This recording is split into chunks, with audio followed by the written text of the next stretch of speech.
Good morning. Had a realization this morning upon waking.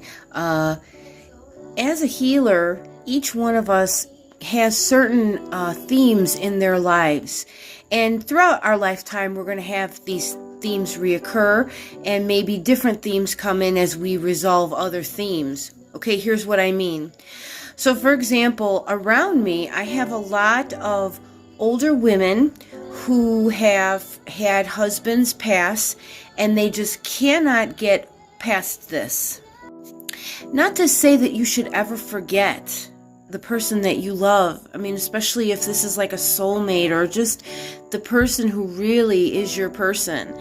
But you're still living, and so you must move on, right? You have to continue, right?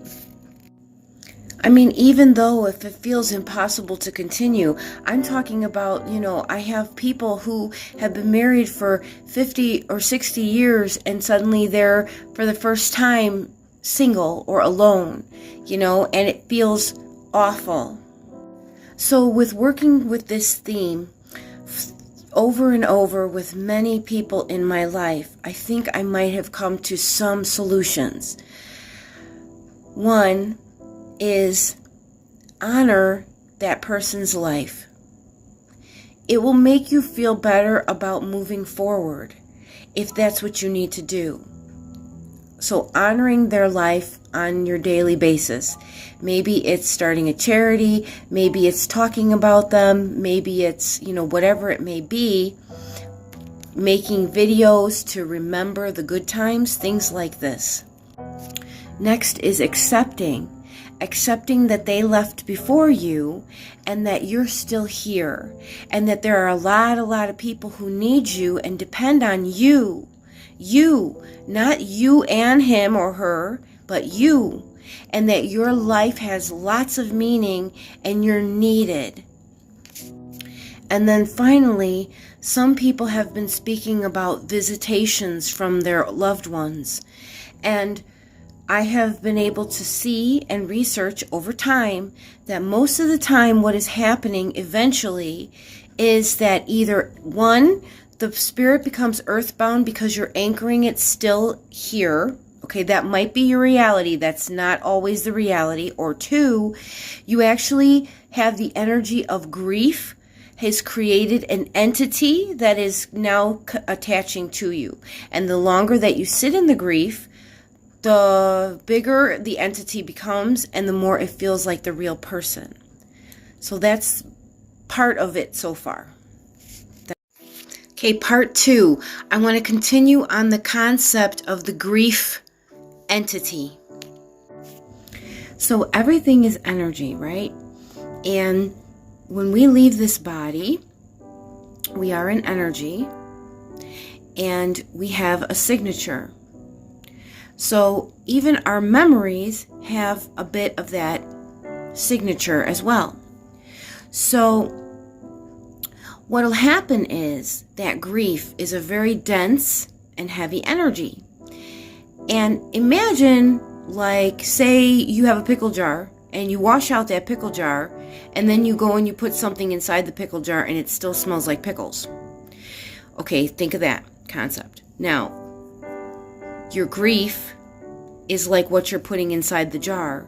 The pickle jar is the memories of the person.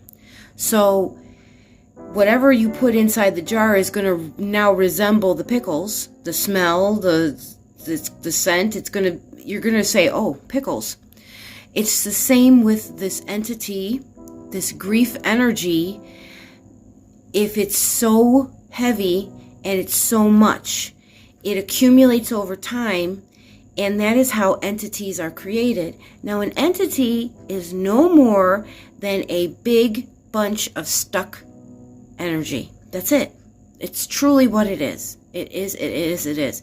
So what I found is what is happening is, for example, this one woman that I've been working with a lot, she's stuck in these certain memories.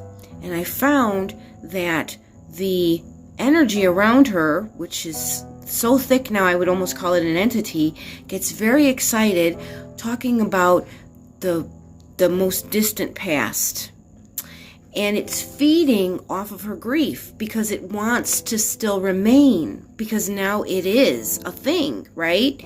So it will continue to make her sad and make her stay in grief. And that's where proactive approach, doing the next thing to live and step out of the grief, is the way to release from that grief. Okay, part 3, I want to talk about how a energy becomes an entity. And I keep doing air quotes for entity because I don't like to say entity, because of historically, entities mean like some big thing and a dense mass. So how this happens is, it's usually a very heavy emotion most of the time, either fear-based, grief, guilt, anything that has a very lower chakra emotion. Not always the case though, but a lot of the time. So therefore, for example, in this way, it's grief. And so the core emotion is grief. And so over time, it gets denser and denser and denser, and then it becomes. And now, in order for it to survive, this thick emotion, in order for it to survive and stay like this, it needs to have more. So that's why you find people stuck in very, very heavy emotion over and over and over, almost like amnesia, like the same things, saying the same things, the same grief, the same whatever, whatever that program may be. It's because of this stuck emotion. So I'm going to speak about now how to break from that.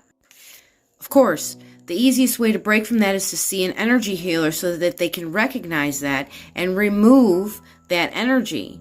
But now, here's the thing. That energy, right, has left, let's say, a wound, like a scar.